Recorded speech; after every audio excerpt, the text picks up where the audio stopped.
ಯೋ guys, ಎಲ್ಲರೂ ಹೇಗಿದ್ದೀರಾ? ಎಲ್ಲರೂ ಖಂಡಿತ ಚೆನ್ನಾಗಿರ್ತೀರಾ ಅಂತ ನಾನು ನಂಬ್ತೀನಿ. ಇವತ್ತು ನಾವು ನೋಡೋ ಮೂವಿ ಯಾವ್ದು ಅಂದ್ರೆ ಇನ್ನ ನಮ್ಮ ಮನಸ್ಸಲ್ಲಿ ಜೀವಂತವಾಗಿ ಯಾವತ್ತೂ ಅವರನ್ನ ನಾವು ಮರೆಯೋಕೆ ಆಗಲ್ಲ. ಪುನೀತನ ಅವರ ಆಕ್ಟಿಂಗ್ ಅಲ್ಲ, ಅವರ ರಿಯಲ್ ಲೈಫ್ ಅನ್ನ ಹೇಳಿರುವ ಗಂಧದ ಗುಡಿ ಮೂವಿನೇ ಈ ವಿಡಿಯೋದಲ್ಲಿ ರಿವ್ಯೂ ನೋಡ್ತಾ ಇದೀವಿ. ಸೊ ನೋಡೋಕೆ ಮುಂಚೆ ಸಬ್ಸ್ಕ್ರೈಬ್ ಮಾಡದೇ ಇರೋರು ಸಬ್ಸ್ಕ್ರೈಬ್ ಮಾಡ್ಕೊಳ್ಳಿ, ಮರೆಯದೆ ಬೆಲ್ ಐಕಾನ್ ನ ಪ್ರೆಸ್ ಮಾಡಿ. ನೀವು ಮಾಡುವ ಸಬ್ಸ್ಕ್ರಿಪ್ಷನ್, ಶೇರ್, ಲೈಕ್, ಕಮೆಂಟ್ಸೇ ನಮಗೆ ಮೋಟಿವೇಶನಲ್ ಆಗಿರುತ್ತೆ. ಫಾಲೋ ಮಾಡದೇ ಇರೋರು ಫಾಲೋ ಮಾಡ್ಕೊಳ್ಳಿ. ಸರಿ, ಓಕೆ, ಇವಾಗ ಕತೆ ಒಳಗಡೆ ಹೋಗೋಣ.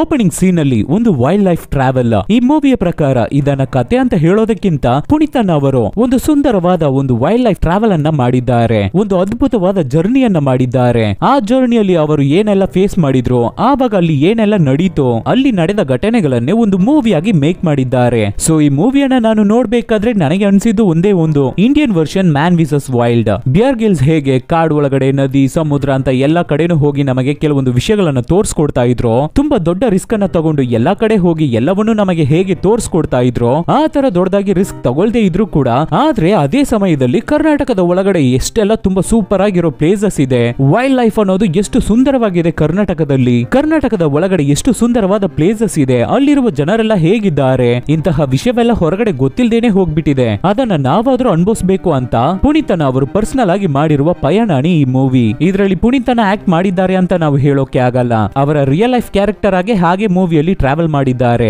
ಅದೇ ತರ ಈ ಮೂವಿ ಪೂರ್ತಿ ಪುನೀತನ್ ಅವರ ಜೊತೆ ಟ್ರಾವೆಲ್ ಮಾಡಿರುವ ಅಮೋಘ ವರ್ಷ.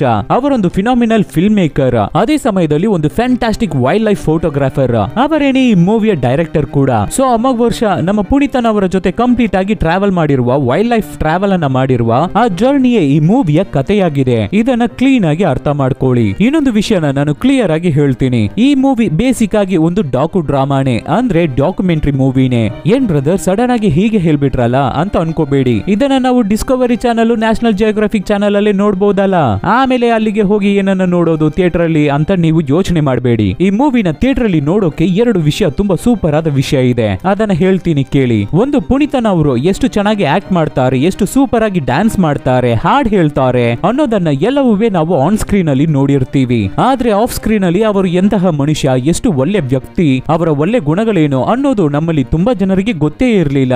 ಬಟ್ ಆದ್ರೆ ಅನ್ನ ನಮ್ಮ ಮನಸ್ಸಲ್ಲಿ ದೇವರಾಗಿ ಚೇಂಜ್ ಆದಾಗ ಅವರ ಬಗ್ಗೆ ತುಂಬಾ ವಿಡಿಯೋಸ್ ಗಳು ವಾಟ್ಸ್ಆಪ್ ಅಲ್ಲಿ ಶೇರ್ ಆಗ್ತಾನೆ ಇತ್ತು. ಎಂತಹ ಮನುಷ್ಯ ನೋಡಿ, ಎಷ್ಟೊಂದು ಒಳ್ಳೆ ವಿಷಯಗಳನ್ನ ಮಾಡಿದ್ದಾರೆ, ಎಷ್ಟು ಸಹಾಯವನ್ನ ಮಾಡಿದ್ದಾರೆ ಅನ್ನೋ ತರ ತುಂಬಾ ವಿಷಯಗಳು ವಾಟ್ಸ್ಆಪ್ ಅಲ್ಲಿ ವಿಡಿಯೋ ಆಗಿ ರಿಲೀಸ್ ಆಗಿ ತುಂಬಾನೇ ವೈರಲ್ ಆಯ್ತು. ಆವಾಗ್ಲೇನೆ ಆ ವಿಡಿಯೋಸ್ ಗಳನ್ನ ನೋಡಿನೇ ತುಂಬಾ ಜನರಿಗೆ ಅರ್ಥ ಆಯ್ತು, ಛೇ ಎಂತಹ ಮನುಷ್ಯ ಇವರು, ಇವರಿಗೆ ಹೀಗೆ ಆಗ್ಬಿಡ್ತಲ್ಲ ಅನ್ನೋ ತರ ಫೀಲ್ ಅನ್ನ ಕೊಟ್ಟು ಎಲ್ಲರನ್ನು ಎಮೋಷನಲ್ ಮಾಡ್ತು ಆ ವಿಷಯ.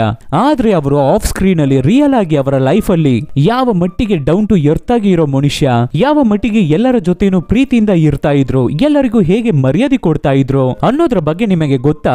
ಗೊತ್ತಿಲ್ಲ ಅಂದ್ರೆ ಅದಕ್ಕಾಗಿ ಖಂಡಿತ ಈ ಮೂವಿಯನ್ನ ನೋಡಿ. ಯಾಕೆ ಅಂದ್ರೆ ಇಷ್ಟೊಂದು ಒಳ್ಳೆ ಮನುಷ್ಯನನ್ನ, ಇಷ್ಟೊಂದು ಒಳ್ಳೆ ವ್ಯಕ್ತಿಯನ್ನ ನಾವು ಕಳ್ಕೊಬಿಟ್ಟಿವಲ್ಲ ಅಂತ ಅನ್ಕೊಳ್ಳೋ ಅದೇ ಸಮಯದಲ್ಲಿ ಅಂತಹ ಒಳ್ಳೆ ಮನುಷ್ಯನ ಜೊತೆ ಮತ್ತೆ ನಾವು ಸರ್ಪ್ರೈಸಿಂಗ್ ಆಗಿ ಒಂದು ವೈಲ್ಡ್ ಲೈಫ್ ಟ್ರಾವೆಲ್ ಅನ್ನ ಮಾಡ್ತೀವಿ ಅಂದ್ರೆ ಹೇಗಿರುತ್ತೆ? 1.5 ಗಂಟೆ ಟೈಮ್ ಸುಂದರವಾದ ಒಂದು ವೈಲ್ಡ್ ಲೈಫ್ ಟ್ರಾವೆಲ್ ಸಿಗುತ್ತೆ ಅಂದ್ರೆ, ಆ ತರ ಒಂದು ಚಾನ್ಸ್ ನಮಗೆ ಇವಾಗ ಸಿಗ್ತಾ ಇದೆ ಅಂದ್ರೆ ಅವರ ಜೊತೆನೆ ನಾವು ಟ್ರಾವೆಲ್ ಮಾಡ್ತಾ ಇರೋ ತರ ಒಂದು ಸುಂದರವಾದ ಅನುಭವವನ್ನ ಕೊಡುತ್ತೆ ಈ ಮೂವಿ. ಸೊ ಅದಕ್ಕಾಗಿ ನೀವು ಈ ಮೂವಿನ ನೋಡ್ಲೇಬೇಕು. ಆಮೇಲೆ ಏನೇ ಇದ್ರು ಸರಿ, ಈ ಮೂವಿನ ಡಾಕ್ಯುಮೆಂಟರಿ ಫಾರ್ಮೆಟ್ ಅಲ್ಲಿ ಕ್ರಿಯೇಟ್ ಮಾಡಿದ್ರು ಕೂಡ, ಮೇಕಿಂಗ್ ಮಾಡಿದ್ರು ಕೂಡ, ಎಲ್ಲವೇ ನಮಗೆ ಒಂದು ಡಾಕ್ಯುಮೆಂಟರಿ ಮೂವಿಯನ್ನೇ ನಾವು ನೋಡ್ತಾ ಇದ್ದೀವಿ, ವಿಡಿಯೋನ ನೋಡ್ತಾ ಇದ್ದೀವಿ ಅನ್ನೋ ಫೀಲೇ ನಮಗೆ ಗೊತ್ತಾಗಲ್ಲ. ಹಣ ಕೊಟ್ಟು ಟಿಕೆಟ್ಸ್ ತಗೊಂಡು ಫ್ಯಾನ್ಸ್ ಎಲ್ಲರೂ ಥಿಯೇಟರ್ ಗೆ ಬಂದಿದ್ದಾರೆ ಮೂವಿಯನ್ನ ನೋಡೋಕೆ ಅಂತ.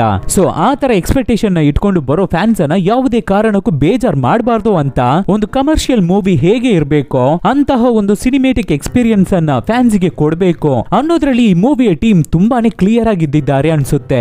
ವಿಜುವಲ್ಸ್ ಆಗ್ಲಿ, ಈ ಮೂವಿ ಬ್ಯಾಕ್ ಗ್ರೌಂಡ್ ಅಲ್ಲಿ ಬರೋ ಮ್ಯೂಸಿಕ್ಸ್ ಆಗ್ಲಿ, ಎಲ್ಲವೂ ತುಂಬಾ ಸೂಪರ್ ಆಗಿದೆ, ಚಿಂದಿ ಮಾಡ್ಬಿಟ್ಟಿದ್ದಾರೆ. ಅವ್ರುಗಳು ಮಾಡಿರೋ ಈ ಮೇಕಿಂಗ್ ಗೆ ಈ ಟೋಟಲ್ ಮೂವಿಯನ್ನ, ಇಡೀ ಮೂವಿಯನ್ನ, ಇಷ್ಟು ದೊಡ್ಡ ಜರ್ನಿಯನ್ನ ಹಾಗೆ ನಮ್ಮ ಮನಸ್ಸಿಗೆ ಜೀವಂತವಾಗಿ ತಂದು ಕೊಟ್ಟಿದೆ. ಹಾಗೆ ಅಡ್ಮೈರ್ ಮಾಡ್ಕೊಳ್ಳೋ ತರ ಇರುತ್ತೆ. ಇನ್ನ ಕ್ಲೀನ್ ಆಗಿ ಹೇಳ್ಬೇಕು ಅಂದ್ರೆ ಪ್ರತೀಕ್ ಶೆಟ್ಟಿ ಅವರೇ ಈ ಮೂವಿಯ ಸಿನಿಮಾಟೋಗ್ರಾಫರ್. ಅವರು ಕ್ಯಾಪ್ಚರ್ ಮಾಡಿರುವ ಒಂದೊಂದು aerial shot shot wow amazing. ಒಂದೊಂದು ವೈಡ್ ಆಂಗಲ್ ಶಾಟ್ ವಾವ್ ಏನ್ ಗುರು ಇದು, ನಮ್ಮ ಕರ್ನಾಟಕದಲ್ಲಿ ಈ ತರ ಪ್ಲೇಸಸ್ ಎಲ್ಲ ಇದೆಯಾ, ನಮಗೆ ಗೊತ್ತೇ ಇಲ್ವಲ್ಲ, ಇಷ್ಟೊಂದು ಸುಂದರವಾದ ಪ್ಲೇಸಸ್ ಎಲ್ಲ ಇದೆಯಾ ಅನ್ನೋ ತರ ಫೀಲಿಂಗ್ಸ್ ಅನ್ನ ನಮಗೆ ಕೊಡುತ್ತೆ. ಅಷ್ಟು ಬ್ಯೂಟಿಫುಲ್ ಆದ ಸುಂದರವಾದ ಶಾರ್ಟ್ಸ್ ಒಂದೊಂದು ಸೀನ್ ಅಲ್ಲೂ. ತುಂಬಾ ವಿಷಯಗಳಿದೆ, ಅದನ್ನೆಲ್ಲ ನಾವು ಇವಾಗ ರಿವ್ಯೂ ಮಾಡೋಕೆ ಆಗಲ್ಲ ಈ ವಿಡಿಯೋದಲ್ಲಿ. ಈ ಮೂವಿ ಇಷ್ಟೊಂದು ಸುಂದರವಾಗಿ ರಮ್ಯವಾಗಿ ಬಂದಿದೆ ಅಂದ್ರೆ ಅದಕ್ಕೆ ಕಾರಣ, ತುಂಬಾ ಇಂಪಾರ್ಟೆಂಟ್ ಕಾರಣ ಪ್ರತೀಕ್ ಶೆಟ್ಟಿ ಅವರ ಸಿನಿಮಾಟೋಗ್ರಫಿನೇ. ಅದ್ರಲ್ಲೂ ಇಂಪಾರ್ಟೆಂಟ್ ಆಗಿ ಒಂದು ಫಾಲ್ಸ್ ಒಳಗಡೆ ಡ್ರೋನ್ ಅಲ್ಲಿ ಕ್ಯಾಮೆರಾನ ಇಟ್ಟು ಕ್ಯಾಪ್ಚರ್ ಮಾಡಿದ್ದಾರೆ ನೋಡಿ. ವಾ ವಾ ವಾ, ಆ ಸೀನ್ ಅನ್ನ ನೋಡ್ಬೇಕಾದ್ರೆ, ಅಷ್ಟು ದೊಡ್ಡ ಸ್ಕ್ರೀನ್ ಅಲ್ಲಿ ಆ ಫಾಲ್ಸ್ ಅನ್ನ ನೋಡ್ಬೇಕಾದ್ರೆ ಎಷ್ಟು ದೊಡ್ಡ ಟ್ರೆಜರ್ ಇದು ಅನ್ನೋ ತರ ಫೀಲ್ ಆಗುತ್ತೆ. ಖಂಡಿತ ಈ ಮೂವಿಯನ್ನ ನೀವು ನೋಡ್ಬೇಕಾದ್ರೆ ಈ ವಾಟರ್ ಫಾಲ್ ಸೀನ್ ನಿಮಗೆ ಆ ತರ ಒಂದು ಫೀಲ್ ಅನ್ನ ಕೊಡುತ್ತೆ. Mark my words. ಅದೇ ತರ ಅಜನೀಶ್ ಲೋಕನಾಥ್ ಮೂವಿಯ ಮ್ಯೂಸಿಕ್ ಡೈರೆಕ್ಟರ್, BGM ಎಲ್ಲ ಚಿಂದಿ. ನನಗೆ ಇತ್ತೀಚೆಗೆ ತುಂಬಾನೇ ಇಷ್ಟ ಆಗ್ತಾ ಇರುವ ಮ್ಯೂಸಿಕ್ ಡೈರೆಕ್ಟರ್ಸ್ ಅಲ್ಲಿ ಇವರು ಒಬ್ಬರು. ಸಖತ್ತಾಗಿ ಮ್ಯೂಸಿಕ್ ಅನ್ನ ಕಂಪೋಸ್ ಮಾಡಿ ಮೂವಿಗೆ ತಕ್ಕಿದ ಹಾಗೆ ಕೂರ್ಸಿದ್ದಾರೆ. ಅಲ್ಲಲ್ಲಿ ಸೀನ್ಸ್ ಬರ್ಬೇಕಾದ್ರೆ ಹಾಗೆ ಮ್ಯೂಸಿಕ್ ರೈಸ್ ಆಗುತ್ತೆ, ಸಮ್ ಟೈಮ್ಸ್ ಹಾಗೆ ಸೈಲೆಂಟ್ ಆಗಿ ಹೋಗುತ್ತೆ. ಸೂಪರ್ ಆಗಿದೆ, ಒಂಥರ ಎಕ್ಸ್ಪೀರಿಯನ್ಸ್ ಚಿಂದಿ ಇತ್ತು. ತುಂಬಾ ಬ್ರೀಸಿ ಆದ ಸೀನ್ಸ್ ಅಲ್ಲಿ ಬ್ಯಾಕ್ ಗ್ರೌಂಡ್ ಅಲ್ಲಿ ಮ್ಯೂಸಿಕ್ ಬರ್ತಾ ಇದೆಯಾ ಇಲ್ವೋ ಅನ್ನೋ ತರ ಒಂಥರ ಸೂಪರ್ ಆಗಿ ಸೈಲೆಂಟ್ ಆಗಿ ತಗೊಂಡು ಹೋಗಿದ್ದಾರೆ. ಮೂವಿಯಲ್ಲಿ ಕೆಲವೊಂದು ಸೀನ್ಸ್ ಅಲ್ಲಿ ಅದೇ ಹೇಳಿದ್ನಲ್ಲ ಸಿನಿಮ್ಯಾಟಿಕ್ ಎಕ್ಸ್ಪೀರಿಯನ್ಸ್ ಗಾಗಿ ಮೂವಿಯಲ್ಲಿ ಕೆಲವೊಂದು goose bump scenes, shocking scenes ಎಲ್ಲ ಇವೆ. ಆ ಸಮಯದಲ್ಲಿ ಟೆಂಪೋನ ಕಡಿಮೆ ಮಾಡಿ ಹೈ ಮಾಡಿ ಮ್ಯೂಸಿಕ್ ಅನ್ನ ಸೂಪರ್ ಆಗಿ ಬ್ಯಾಕ್ ಗ್ರೌಂಡ್ ಅಲ್ಲಿ ಕೊಟ್ಟಿದ್ದಾರೆ ಅಜನೀಶ್. ಏನು ಇಲ್ಲ, ಎಂಡ್ ಕ್ರೆಡಿಟ್ ಅಲ್ಲಿ ಕೂಡ ಒಂದು ಫೀಮೇಲ್ ವಾಯ್ಸ್, ಫೀಮೇಲ್ ವೋಕಲ್ ಬರುತ್ತೆ. ಹಾಗೆ ನಮ್ಮನ್ನ ನಿಧಾನಕ್ಕೆ ಪ್ರಜ್ಞೆ ತಪ್ಪಿಸುವ ಮಟ್ಟಿಗಿದೆ ಆ ಮ್ಯೂಸಿಕ್. ಅಷ್ಟು ಚೆನ್ನಾಗಿದೆ ಆ ಕೊನೆಯಲ್ಲಿ ಬರುವ ಚಿಕ್ಕ ಸ್ಮಾಲ್ ಬಿಟ್, ಆ ವೋಕಲ್ ಬಿಟ್. ಈ ತರ ಈ ಮೂವಿ ಇಷ್ಟೊಂದು ಸುಂದರವಾಗಿ ಬಂದಿರೋ ರೀಸನ್ ಯಾರು ಅಂದ್ರೆ ಇವರಿಬ್ಬರೇ, ಅಜನೀಶ್ ಮತ್ತೆ ಪ್ರತೀಕ್ ಶೆಟ್ಟಿ. ಇವರಿಬ್ಬರಿಗೂ ಕ್ರೆಡಿಟ್ಸ್ ಕೊಡ್ಲೇಬೇಕು, ಅಷ್ಟು ಸುಂದರವಾಗಿ ಮಾಡಿದ್ದಾರೆ. ಒಂದು ಸಿನಿಮಾಟೋಗ್ರಾಫರ್, ಇನ್ನೊಂದು ಮ್ಯೂಸಿಕ್ ಡೈರೆಕ್ಟರ್. ಇವುಗಳನ್ನೆಲ್ಲ ದಾಟಿ ಹೊರಗಡೆ ದೊಡ್ಡದಾಗಿ ಕಾಣದೇ ಇದ್ರು ಕೂಡ ಆದ್ರೆ ಎಲ್ಲವನ್ನು ನಾವೇ ತಗೊಂಡು ಬಂದಿದ್ದು, ನಾವೇ ತೋರಿಸಿರೋದು ಅನ್ನೋ ತರ ಮೂವಿಯ ಹಿಂದೆಯಿಂದ ತುಂಬಾ ದೊಡ್ಡ ಕಾಂಟ್ರಿಬ್ಯೂಷನ್ ಅನ್ನು ಕೊಟ್ಟು ಕೆಲಸ ಮಾಡಿದ್ದಾರೆ ಮೂವಿಯ DIA ಟೀಮ್. ಅವ್ರಗಳ ಕೆಲಸ ಆ ತರ ಇದೆ. ಯಾಕೆ ಅಂದ್ರೆ ಏನೇ ಸಿನಿಮಾಟೋಗ್ರಾಫರ್ ಯಾವ ತರ ಆಂಗಲ್ ಅಲ್ಲಿ ಮೂವಿನ ಶೂಟ್ ಮಾಡಿದ್ರು ಕೂಡ, ಒಂದೊಂದು ಶಾರ್ಟ್ಸ್ ಅನ್ನು ಕಲರ್ಫುಲ್ ಆಗಿ ಕನ್ಸ್ಯೂಮ್ ಮಾಡಿದ್ರು ಕೂಡ DIA ಟೀಮ್ ಕಲರ್ ಗ್ರೇಡಿಂಗ್ ಅಲ್ಲಿ ಮೂವಿಯನ್ನ ಬೇರೆ ಮಟ್ಟಿಗೆ ತಗೊಂಡು ಹೋಗಿದ್ದಾರೆ.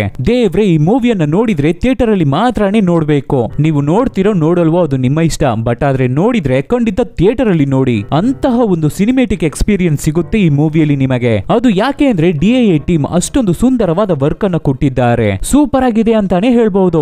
ಆದ್ರೆ ಅವು ಎಲ್ಲವನ್ನು ದಾಟಿ ಇನ್ನೊಂದು ತುಂಬಾ ಇಂಪಾರ್ಟೆಂಟ್ ಆದ ವಿಷಯ ಇದೆ. ನಾರ್ಮಲ್ ಆಗಿ ಎಲ್ಲ ಊರಲ್ಲೂ, ಎಲ್ಲ ಸ್ಟೇಟ್ಸ್ ಅಲ್ಲೂ, ಯಾಕೆ ಟೋಟಲ್ ಇಂಡಿಯಾದಲ್ಲೇ ಸುಂದರವಾದ ಪ್ಲೇಸಸ್, ಸಖತ್ ಸೀನರೀಸ್ ಅಂತ ಎಲ್ಲ ಜಾಗದಲ್ಲೂ ಇದೆ. ಆದ್ರೆ ಟೋಟಲ್ ಇಂಡಿಯಾದಲ್ಲೇ ಕೇಳಿ, ಎಕ್ಸ್ಕ್ಯೂಸ್ ಮೀ, ಹಾಗೆ ಸುಂದರವಾದ ನೇಚರ್, ಹಾಗೆ ಬ್ರೀಸಿ ಆಗಿ ಇರಬೇಕು, ಗ್ರೀನರಿ ಆಗಿ ಇರೋ ತರ ಒಂದು ಸ್ಟೇಟ್ ಅನ್ನ ಹೇಳಿ ನೋಡೋಣ ಅಂತ ಯಾರನ್ನ ಕೇಳಿದ್ರು ತಕ್ಷಣ ಕೇರಳ ಅಂತ ಹೇಳ್ತಾರೆ. ಅದು ನಿಮ್ಮ ಎಲ್ಲರಿಗೂ ಗೊತ್ತಿರಬಹುದು, ಎಕ್ಸ್ಪೀರಿಯನ್ಸ್ ಆಗಿರ್ಬೋದು. ಯಾಕೆ ಅಂದ್ರೆ ಅವ್ರಗಳ ಎನ್ವೈರನ್ಮೆಂಟೇ ಆ ತರ ಇರುತ್ತೆ. ಫುಲ್ ಗ್ರೀನರಿ ಆಗಿರುತ್ತೆ ಕಾಡುಗಳು. ಆ ಕಾಡಿನ ಮಧ್ಯದಲ್ಲಿ ಚಿಕ್ಕದಾಗಿ ಒಂದು ಪುಟಾಣಿ ಮನೆ ಇರುತ್ತೆ. ಅವ್ರಗಳ ಜನಾಂಗಣೆ ಈ ತರನೇ ಇದೆ. ಆದ್ರಿಂದ ಅವುಗಳನ್ನ ನೋಡ್ಬೇಕಾದ್ರೆ ನಮಗೆ ಹಾಗೆ ಅನ್ಸುತ್ತೆ. ಆದ್ರೆ ಕರ್ನಾಟಕದಲ್ಲೇ ಆ ತರ ಪ್ಲೇಸಸ್ ಇದೆ ಅನ್ನೋದನ್ನ ತುಂಬಾ ಸೂಪರ್ ಆಗಿ ತೋರಿಸಿದ್ದಾರೆ. ಅಷ್ಟೊಂದು ಟ್ರೆಜರ್ ಇರೋ ತರ ಸುಂದರವಾದ ಪ್ಲೇಸಸ್, ಸೀನರೀಸ್ ಸಖತ್ತಾಗಿದೆ. ಅಂತಹ ಪ್ಲೇಸಸ್ ಅನ್ನ ಈ ಮೂವಿಯಲ್ಲಿ ನಾನು ಫಸ್ಟ್ ಟೈಮ್ ನೋಡ್ತಾ ಇದ್ದೀನಿ. ಅಲ್ಲಿಗೆಲ್ಲ ಹೋಗ್ಬೇಕು ಅನ್ಸುತ್ತೆ. ಫಸ್ಟ್ ಕಾಡು, ಬೆಟ್ಟ ಅಂತ ತುಂಬಾ ಸೂಪರ್ ಆದ ಪ್ಲೇಸಸ್.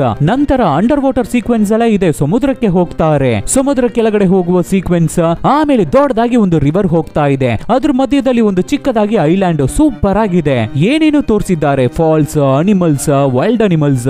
ಈ ವಿಷಯ ಎಲ್ಲ ನಮ್ಮ ಕರ್ನಾಟಕದಲ್ಲಿ ಇದೆಯಾ ಅಂತ ನಮಗೇನೆ ಡೌಟ್ ಇರುತ್ತೆ. ಅಷ್ಟೊಂದು ಸುಂದರವಾದ ವಿಷಯಗಳಿವೆ. ಅವುಗಳ ಬಗ್ಗೆ ತಿಳ್ಕೋಬೇಕು ಅಂದ್ರೆ ಖಂಡಿತ ಈ ಮೂವಿಯನ್ನ ನೀವು ನೋಡಲೇಬೇಕು. ಟೋಟಲ್ ಆಗಿ ಈ ಮೂವಿ ಹೇಗಿದೆ ಅಂತ ನೀವು ಕೇಳಿದ್ರೆ, ಇವಾಗಿರುವ ರೋಬೋಟಿಕ್ ಲೈಫ್ ಅಲ್ಲಿ ಬ್ರದರ್, ಇವಾಗ ನಮಗಿರುವ ಆಫೀಸ್ ಪ್ರೆಷರ್ ಇದೆಯಲ್ಲ, ಸಿಕ್ಕಾಪಟ್ಟೆ ವರ್ಕ್ ಲೋಡ್, ಓ ಮೈ ಗಾಡ್, ಮೆಂಟಲೇ ಆಗ್ಬಿಡ್ತೀವಿ ಅನ್ಸುತ್ತೆ. 1.5 ಗಂಟೆ ಟೈಮ್ ಹಾಗೆ ಸೈಲೆಂಟ್ ಆಗಿ ಬ್ರೀಸಿ ಆಗಿರೋ ಪ್ಲೇಸಿಗೆ ಹೋಗ್ಬೇಕು. ಏನಾದ್ರೂ ಒಂದು ವಿಷಯ ಇದ್ರೆ, ಯಾರಾದ್ರೂ ಏನಾದ್ರೂ ಮಾಡೋಕೆ ಆಗುತ್ತಾ ಅನ್ನೋ ತರ ನಿಮ್ಮ ಮೈಂಡ್ ಅಲ್ಲಿ ಒಂದು ಕ್ವೆಶ್ಚನ್ ಇದ್ರೆ ಅದಕ್ಕಾದ ಪ್ಲೇಸ್ ಈ ಮೂವಿನೇ. ನೀವು ಈ ಮೂವಿಯನ್ನ ಥಿಯೇಟರ್ಗೆ ಹೋಗಿ ನೋಡಿ. 1.5 ಗಂಟೆ ಟೈಮ್ ಅಲ್ಲಿ ಅಷ್ಟೇ ಹಾಗೆ ನಿಮ್ಮ ಪ್ರೆಷರ್ ಎಲ್ಲವೂ ಕಡಿಮೆ ಆಗಿ ಸೈಲೆಂಟ್ ಆಗಿ ಕೂಲ್ ಆಗಿ ಹೊರಗಡೆ ಬರ್ತೀರಾ. ಅಷ್ಟೊಂದು ಈಸಿಯಾಗಿ ಸಿಂಪಲ್ ಆಗಿ ಒಂದು ಟ್ರಾವೆಲ್ ಇದೆ. ಅಷ್ಟೊಂದು ಬ್ರೀಸಿ ಆದ ಮೂವಿ. ಖಂಡಿತ ನೀವು ನಿಮ್ಮ ಲೈಫ್ ಅಲ್ಲಿ ಮಿಸ್ ಮಾಡ್ಕೊಳ್ಳೇಬಾರ್ದು ಅಂತಹ ಮೂವಿ. ಖಂಡಿತ ಪುನೀತನ ಅವರಿಗಾಗಿ ಈ ಮೂವಿಯನ್ನ ನೀವು ನೋಡಲೇಬೇಕು. ಅವರು ಜೀವಂತವಾಗಿ ಇದ್ದಾಗ್ಲೂ ಸರಿ, ಆಮೇಲೆ ಕೂಡ ಅವರ ಕಣ್ಣನ್ನ ಕೂಡ ಡೊನೇಟ್ ಮಾಡಿಬಿಟ್ಟು ನಮ್ಮ ಮನಸ್ಸಲ್ಲೇ ಇದ್ದಾರೆ ಪುನೀತನ. ಅವರಿಗೆ ನಾವು ಕೊಡುವ ಮರ್ಯಾದೆ ಅನ್ನೋದು ಈ ಮೂವಿಗೆ ನಾವು ಕೊನೆಯದಾಗಿ ಹೋಗಿ ಒಂದು ಸಾರಿ ಆದ್ರೂ ಥಿಯೇಟರ್ ಅಲ್ಲಿ ನೋಡ್ಬೇಕು. ಈ ಮೂವಿಯಲ್ಲಿ ಅಡಲ್ಟ್ ಕಂಟೆಂಟ್, ಹಾರರ್ ಸೀನ್ಸ್ ಅಂತ ಏನುವೇ ಇಲ್ಲ. ಸೂಪರ್ ಆಗಿದೆ, ಮೈಲ್ಡ್ ಆಗಿದೆ. ನನಗೆ ಗೊತ್ತಿದ್ದು ಮಕ್ಕಳೆಲ್ಲ ಈ ಮೂವಿಯನ್ನ ತುಂಬಾನೇ ಇಷ್ಟಪಡ್ತಾರೆ ಅನ್ಸುತ್ತೆ. ಯಾಕೆ ಅಂದ್ರೆ ಈ ಮೂವಿಯಲ್ಲಿ ಆರ್ಟಿಸ್ಟ್ ಆಕ್ಟ್ ಮಾಡಿಲ್ಲ, ಬಟ್ ಬನ್ನಿ ಆಕ್ಟ್ ಮಾಡಿ, ಆಕ್ಷನ್ ಕಟ್ ಅಂತ ಹೇಳಿ ಡೈರೆಕ್ಟ್ ಮಾಡೋಕೆ, ಸೀನ್ಸ್ ಅನ್ನ ಕ್ಯಾಪ್ಚರ್ ಮಾಡೋಕೆ, ಪ್ಲಾನ್ ಮಾಡಿ ತಗೊಳ್ಳೋಕೆ, ಎಲ್ಲವೂ ವೈಲ್ಡ್ ಲೈಫ್ ಅಲ್ಲಿ ಅಲ್ಲಲ್ಲಿ ಆ ಜಾಗದಲ್ಲಿ ರಿಯಲ್ ಆಗಿ ಏನ್ ನಡೀತೋ ಅದನ್ನೇ ಕ್ಯಾಪ್ಚರ್ ಮಾಡಿದ್ದಾರೆ. ಈ ಅನಿಮಲ್ಸ್ ಎಲ್ಲ ಅದಾಗಿದ್ದು ಅದು ಬಂದ್ರೇನೆ ಆಯ್ತು, ಇಲ್ಲ ಅಂದ್ರೆ ಕಾಯ್ತಾ ಕೂತಿರ್ಬೇಕು ಆ ಸೀನ್ ಅನ್ನ ಮಾತ್ರ ತೆಗಿಯೋಕೆ. ಅಷ್ಟೊಂದು ತುಂಬಾನೇ ಚಾಲೆಂಜ್ ಆದ ಕೆಲಸನೇ ಸಿನಿಮಾಟೋಗ್ರಾಫರ್ಗೆ. ಚಿಕ್ಕ ಮಕ್ಕಳು ಖಂಡಿತ ತುಂಬಾ ವಿಷಯಗಳನ್ನ, ತುಂಬಾ ಸೀನ್ಸ್ ಅನ್ನ ಎಂಜಾಯ್ ಮಾಡ್ತಾರೆ ಈ ಮೂವಿಯಲ್ಲಿ. ಎಸ್ಪೆಷಲಿ ಡ್ಯಾನ್ಸಿಂಗ್ ಫ್ರಾಗ್ ಅಂತ ಬರುತ್ತೆ, ಅದನ್ನ ನೋಡಿ ನನಗೇನೆ ಖುಷಿ ಆಯ್ತು. ಇವತ್ತಿಗೆ ಪುನೀತನ ದೇವರಾಗಿ 1 ವರ್ಷ ಆಗಿದೆ, ಆದ್ರೂ ಕೂಡ ನಮ್ಮ ಮನಸ್ಸಲ್ಲಿ ಜೀವಂತವಾಗಿ ನಮ್ಮ ಜೊತೆನೇ ಇದ್ದಾರೆ. ಪುನೀತನ ಅವರಿಗಾಗಿ ಇಲ್ಲಿಯವರೆಗೂ ನಮ್ಮ ಚಾನೆಲ್ ಇಂದ ಏನೂ ಮಾಡಿರ್ಲಿಲ್ಲ. ಇವಾಗ ಈ ಮೂವಿಯನ್ನ ರಿವ್ಯೂ ಮಾಡಿದ್ರಲ್ಲಿ ನನಗೆ ತುಂಬಾನೇ ಹೆಮ್ಮೆ ಆಗ್ತಾ ಇದೆ, ಖುಷಿ ಆಗ್ತಾ ಇದೆ. ಆಕ್ಚುಲಿ ಪುನೀತನ ಅವರ ತುಂಬಾ ದೊಡ್ಡ ಫ್ಯಾನ್ ನಾನು. ಯಾಕೆ ಅಂತ ನಿಮಗೆ ಗೊತ್ತಿಲ್ಲ, ಬೇಗ ಗೊತ್ತಾಗುತ್ತೆ. ಅಂಡ್ ನಿಮ್ಮ ಹತ್ರ ಎಲ್ಲರ ಹತ್ರನೂ ಒಂದು ರಿಕ್ವೆಸ್ಟ್ ಮಾಡಿ ಕೇಳ್ಕೊತೀನಿ, ಪ್ಲೀಸ್ ದಯವಿಟ್ಟು ಅನ್ನ ಸತ್ತೋದ್ರು ಅಂತ ಹೇಳ್ಬೇಡಿ. ಎಮೋಷನಲ್ ಆಗಿ ಕಣ್ಣಲ್ಲಿ ನೀರ್ ಬರ್ಲಿ, ಏನ್ ಬೇಕಾದ್ರೂ ಮಾಡಿ, ಪ್ಲೀಸ್ ಆ ವರ್ಡ್ ಅನ್ನ ಮಾತ್ರ ಯೂಸ್ ಮಾಡಬೇಡಿ. ನಮ್ಮನ್ನ ಬಿಟ್ಟು ಹೋಗ್ಬಿಟ್ರು, ಇನ್ನ ಇಲ್ಲ ಅನ್ನ, ಆ ತರ ಎಲ್ಲ ಮಾತಾಡಬೇಡಿ. ನಿಜವಾಗ್ಲೂ ನೀವು ಪುನೀತನ ಅವರ ತುಂಬಾ ದೊಡ್ಡ ಅಭಿಮಾನಿಯಾಗಿದ್ರೆ ಅನ್ನ ತುಂಬಾ ಸಹಾಯ ಮಾಡ್ತಾ ಇದ್ರು, ತುಂಬಾ ಜನರಿಗೆ ಹೆಲ್ಪ್ ಮಾಡಿದ್ದಾರೆ, ಎಲ್ಲವೂ ನಿಮಗೆ ಗೊತ್ತಿರುತ್ತೆ ಆಲ್ರೆಡಿ. ಸೊ ನೀವು ಅದನ್ನ ಮಾಡೋಕೆ ಶುರು ಮಾಡಿ. ಯಾರಾದ್ರೂ ಕಷ್ಟದಲ್ಲಿದ್ರೆ ಅವರಿಗೆ ಸಹಾಯ ಮಾಡಿ. ಈ ವಿಡಿಯೋ ನಿಮಗೆ ಇಷ್ಟ ಆಗಿರಬಹುದು ಅನ್ಸುತ್ತೆ. Thank you. ಸೊ ಈ ತರ ಡಿಫ್ರೆಂಟ್ ಆದ ಮೂವೀಸ್ ಗಳನ್ನ ನಾವು ನಿಮಗೆ ತಂದು ಕೊಡ್ತಾನೆ ಇರ್ತೀವಿ. ಅದಕ್ಕೆ ನೀವು ಮಾಡಬೇಕಾಗಿರೋದು ನಿಮ್ಮ ಸಪೋರ್ಟ್ ಮಾತ್ರ. ಏನು ಇಲ್ಲ, ನಿಮ್ ಫ್ರೆಂಡ್ಸ್ಗೆ, ರಿಲೇಟಿವ್ಸ್ಗೆ, ಹೇ ಈ ತರ ಒಂದು ಚಾನಲ್ ಇದೆ, ಚೆನ್ನಾಗಿದೆ ನೋಡು ಅಂತ ಹೇಳಿದ್ರೇನೆ ಸಾಕು. Soon catch you peoples with an another nice movie. Take care.